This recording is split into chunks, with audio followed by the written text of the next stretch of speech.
Bienvenidos y bienvenidas a esta nueva exploración. Hoy ponemos el foco en algo enorme, pero a menudo invisible, el transporte marítimo. Mueve casi todo, pero claro, deja una huella ambiental. Y hoy hablamos de la parte que afecta al aire. Efectivamente. Aunque parezca que en alta mar no importa, las emisiones de los barcos tienen un impacto, bastante serio, tanto cerca de las costas como a nivel global. Y justo para eso está el anexo 6 del convenio Marpol. Vamos a meternos a fondo en esta normativa. Usaremos documentación especializada para entender bien qué pide, por qué y, sobre todo, cómo está, cambiando la forma de operar de los barcos. Es una regulación clave, sin duda. El objetivo es que quede claro qué implica de verdad. Vale, pues vamos a ello. Primero, para situarnos, Marpol ya tenía otros frentes abiertos antes de mirar a la atmósfera, ¿no? Así es, así es. Marpol empezó, como muchos saben, por los vertidos de petróleo, el famoso anexo 1. Luego vinieron los químicos, anexo 2, mercancías peligrosas en bultos, el 3, aguas sucias, el 4 y basuras, el 5. Cubriendo el mar, básicamente. Exacto. Y el anexo 6 fue, digamos, la evolución lógica. Se adoptó en el 97, aunque tardó en entrar en vigor. Fue reconocer que el aire también necesitaba protección del impacto marítimo. ¿Y qué fue lo que hizo saltar las alarmas? ¿Por qué esa necesidad específica de regular lo que salía por las chimeneas? Pues mira, la ciencia no dejaba lugar a dudas. Los motores marinos, sobre todo los diésel enormes, son muy eficientes moviendo carga, eso sí, pero queman combustibles que liberan mucho óxido de azufre, SOx, y óxidos de nitrógeno, NOx. Los malos de la película, por así decirlo. Justo. Y estos gases están detrás de problemas como la lluvia ácida, la mala calidad del aire en zonas costeras, que afecta directamente a la salud, y además contribuyen al cambio climático y a la acidificación de los océanos. O sea, un impacto a muchas Eso escalas. es lo interesante, cómo una regulación internacional intenta abordar efectos tan diversos. Ya no era solo un tema ecológico, era también responsabilidad industrial y salud pública. Entendido. Pues empecemos por uno de los grandes señalados, el azufre, el SOx, que viene directamente del combustible. Correcto. El fuel oil pesado marino, el HFO, ha sido históricamente barato, pero, bueno, tenía bastante azufre. Y al quemarse, pues se convierte en SOx. Irrita las vías respiratorias, causa lluvia ácida. Y aquí es donde el anexo 6, digamos, dio un golpe fuerte, sobre todo con una regla que entró en vigor no hace tanto y que lo cambió todo. Exactamente. El 1 de enero de 2020. Ahí llegó el gran cambio. Se impuso un límite global al azufre en el combustible. Máximo 0,50% en masa. Que puede no sonar a mucho, pero veníamos de... Veníamos de un 3,50% como límite general. Bajar a 0,50% fue, créeme, un desafío técnico y logístico tremendo para toda la industria. Me imagino. Obligó a refinerías a crear nuevos combustibles. Los llamados VLSFO, Very Low Sulfur Fuel Oil. O eso, o los armadores tenían que buscar otras soluciones. Entonces, el gran titular sobre el SOx es esa regla del 0,50% que forzó una transformación global en cómo se produce y se suministra el combustible marino. Una logística totalmente nueva. Precisamente. Y ojo, que eso no es todo. Hay zonas donde la cosa es aún más estricta. Ahí entran las zonas de control de emisiones. Las ECA permite designar áreas sensibles. El Báltico, el Mar del Norte, costas de Norteamérica, partes del Caribe. Como ECA, Emission Control Areas. Y dentro de una ECA, el límite de azufre es bajísimo, solo 0,10% en masa. Eso es 50 veces menos que el límite anterior a 2020. Pasar de 3,5 a 0,10. Uf, la operativa a bordo se tiene que complicar bastante al acercarse a una de estas zonas. Muchísimo, sí. La planificación del viaje es crucial. El barco tiene que tener combustible que cumpla ese 0,10%. Normalmente es gasol marino, MGO, o un ULSFO, Ultra Low Sulfur. Y hay que cambiarlo antes de entrar. Correcto. Tienes que hacer el cambio antes de cruzar la línea imaginaria de la ECA. Y eso implica gestionar tanques diferentes, purgar tuberías, llevar registros súper detallados. Un lío, vamos. ¿Y si un barco no quiere usar esos combustibles tan bajos en azufre? Suelen ser más caros, ¿no? Sí, lo son. Pero hay una alternativa tecnológica. Instalar un sistema de limpieza de gases de escape, lo que se conoce como scrubber o lavador de gases. ¿Cómo funciona eso? Básicamente, duchan los gases de escape con agua, de mar o dulce, para eliminar el SOx antes de que salga por la chimenea. Si tienes un scrubber aprobado y funcionando bien, puedes seguir usando combustible con más azufre, incluso dentro de la ECA. Aunque lo normal será usar el de 0,50% global, supongo. Sí, es lo habitual ahora si llevas scrubber. Puedes usar hasta el 3,50% anterior, pero ya no se suele encontrar fácilmente. Lo práctico es usar el de 0,50%. Pero los scrubbers también tienen su debate, ¿verdad? Por el agua de lavado que generan. Ciertamente. Están los de ciclo abierto, que descargan el agua tratada al mar, y los de ciclo cerrado, que la guardan a bordo. Hay normas sobre la calidad del agua que se descarga, claro. Y algunos puertos prohíben la descarga. Exacto. Algunos puertos prohíben la descarga de los de ciclo abierto. Así que es otro factor a considerar por el armador al elegir la tecnología. Volvamos al puente. El barco se acerca a una ECA, por ejemplo, el Canal de la Mancha. El capitán confirma con el jefe de máquinas: ¿estamos ya quemando el de bajo azufre? La respuesta tiene que ser sí, y documentado. El fuel que se esté usando en cualquier motor a bordo, principal, auxiliares, calderas, no puede pasar del 0,10% al entrar y mientras estés dentro. Y esto no se deja a la buena fe, me imagino. ¿Hay vigilancia? Exacto. Ahí entra el Port State Control, el PSC, las autoridades del puerto. Verifican que los barcos extranjeros cumplen las normativas con MARPOL. ¿Suben a bordo? Sí, pueden subir, revisan libros de registro, el plan de cambio de combustible y, lo más importante, toman muestras del fuel que se está usando en ese momento. ¿Y si la muestra no cumple? Ay. Pues, las multas pueden ser enormes y pueden detener el barco hasta que se arregle. Retrasos, costes. La presión para cumplir es muy, muy alta. Queda claro el tema del azufre. Pero el anexo 6 también se mete con los óxidos de nitrógeno, los NOx. ¿Qué problemas dan estos? A ver, los NOx se forman con las altas temperaturas dentro de los motores. Contribuyen a la lluvia ácida, que daña ecosistemas, y son un ingrediente clave para el smog fotoquímico y el ozono a nivel del suelo. Malo para la salud respiratoria, sobre todo en ciudades y puertos. Y para los NOx, MARPOL usó un enfoque distinto al del azufre. Va por la antigüedad del motor, ¿no? Correcto. En vez de un límite único en el combustible, se pusieron límites de emisión a los propios motores diésel, a partir de cierta potencia, según cuándo se construyó el barco o se instaló el motor. Es un sistema de niveles, los famosos tiers. Niveles progresivos. Para los de después de 2011, ya requería mejoras en el diseño del motor. ¿Y el más reciente? El nivel 3, Tier 3. Este es el salto gordo, mucho más restrictivo.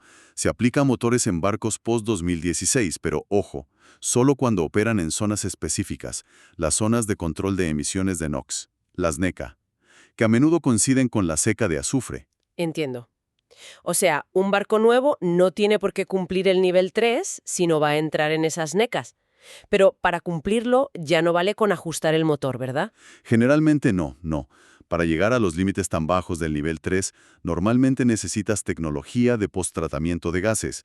La solución más común es la reducción catalítica selectiva, SCR. El SCR suena complejo. Lo es. Simplificando mucho, se inyecta urea, como el AdBlue de los camiones, en los gases de escape calientes antes de que pasen por un catalizador. Y eso convierte los NOx malos en nitrógeno y vapor de agua, que son inofensivos. Pero implica instalar todo un sistema químico a bordo. Exacto. Tanques de urea, bombas dosificadoras, catalizadores que hay que cuidar. Cuesta dinero, ocupa espacio, añade complejidad. Pero la consecuencia es clara. La regulación está forzando a meter tecnologías específicas en los barcos. Es un motor de innovación, aunque sea a la fuerza. Es interesante eso, cómo la regulación empuja la tecnología. Ahora, más allá de SOx y NOx, el anexo 6 también se metió en otro campo, la eficiencia energética. Sí, y este es un capítulo que cada vez tiene más peso. Se entendió que la forma más directa de reducir todas las emisiones, incluyendo el CO2, que aunque no estaba regulado como contaminante al principio, sí es un gas de efecto invernadero, pues la forma era consumir menos fuel. Lógico, un barco más eficiente contamina menos en general. Por definición. Es así de simple. ¿Y cómo se mide o se empuja esa eficiencia desde la normativa? Pues hay 3 herramientas principales que ya son parte del día a día en el sector. A ver. Primero, el EEDI, el Índice de Eficiencia Energética de Diseño, es como la etiqueta energética de la nevera, pero para barcos nuevos. Obliga a que cada diseño nuevo sea mejor que el anterior. Exacto. Tienen que cumplir un índice mínimo, y ese índice se va endureciendo cada 5 años. más eficiencia obligatoria desde el diseño. Vale, ese para los nuevos. ¿Y los que ya existen? Para todos, nuevos y existentes, está el SEMP, el Plan de Gestión de la Eficiencia Energética del Buque. Es un documento vivo que va a bordo. ¿Y qué dice? Pues detalla las medidas prácticas que el barco va a tomar para mejorar su eficiencia. Optimizar rutas, limpiar el casco a menudo, ajustar la velocidad, mejorar el mantenimiento. Es un plan de acción. Y falta el tercero, el más reciente y que está dando que hablar. El CII. El CII, sí. El indicador de intensidad de carbono. Entró en vigor en 2023. Este CII es el que realmente mide si el barco opera de forma eficiente cada año. El que le pone nota. Justo eso. El EDI mira el diseño, el SEMP mira el plan, pero el CII evalúa el resultado anual. Mide cuánto CO2 emite el barco por la carga que lleva y la distancia que navega. Y le dan una letra, ¿no? De la A a la E. Correcto. Una calificación anual. A es muy eficiente, E es poco eficiente. ¿Y qué pasa si un barco saca una mala nota? ¿Una D o una E? ¿Hay multa? Multa directa por ahora no, pero sí hay consecuencias.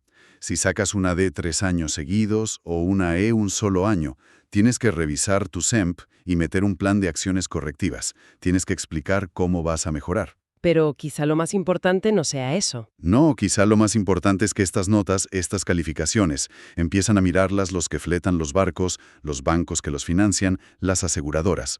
Una mala nota puede hacer que tu barco sea menos atractivo comercialmente. Puede que nadie quiera contratarlo. Aquí es donde la cosa se pone realmente interesante, como decíamos. Ya no es solo cumplir en papel o en diseño. Ahora hay que demostrar eficiencia operativa año tras año y tiene consecuencias en el negocio. El foco está en la operación diaria. Totalmente. El EDI, el SEMP y sobre todo el CII suponen un cambio de mentalidad. El mensaje es, no solo controles lo que sale por la chimenea, optimiza todo el sistema para gastar menos energía. Y eso conecta con la meta final de descarbonización. Directamente, conecta con el gran objetivo de la industria para 2050 y plantea desafíos. ¿Cómo mides esto bien? ¿Cómo encuentras esas mejoras operativas y técnicas para cumplir? Haciendo un poco de resumen de todo esto, tenemos límites muy estrictos de azufre, global y en NECA, niveles progresivos para NOx que empujan tecnologías como el SCR y ahora este fuerte impulso a la eficiencia real con EDI, CEMP y CII. ¿Cuál dirías que es la foto general para el sector marítimo? Pues la foto es la de una industria en plena transición forzosa hacia la sostenibilidad. El anexo 6 ha sido el gran catalizador. Ha obligado al sector a tomarse en serio las emisiones al aire.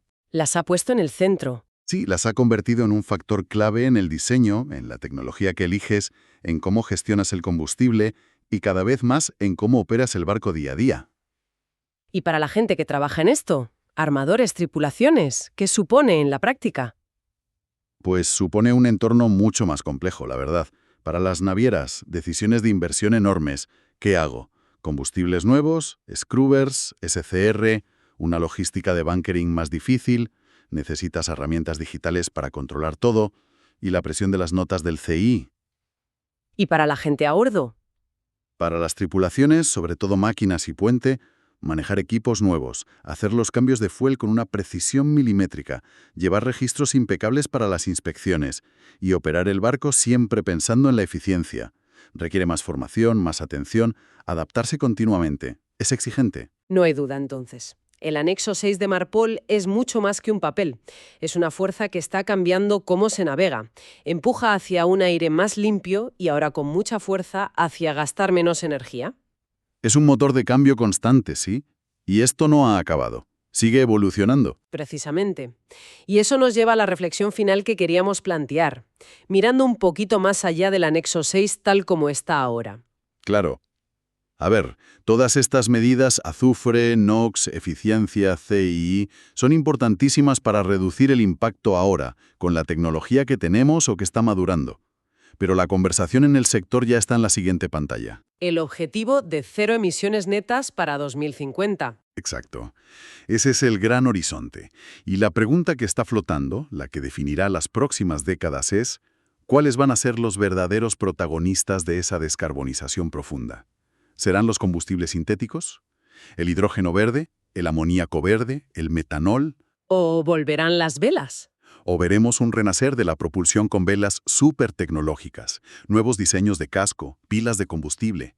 Probablemente será una mezcla de todo, pero el camino para ir más allá de estas regulaciones y llegar a ese cero neto va a necesitar innovaciones que hoy, bueno, apenas empezamos a imaginar. Una pregunta abierta que, desde luego, da que pensar sobre el futuro de la navegación. Ha sido una exploración intensa del anexo 6 de Marpol.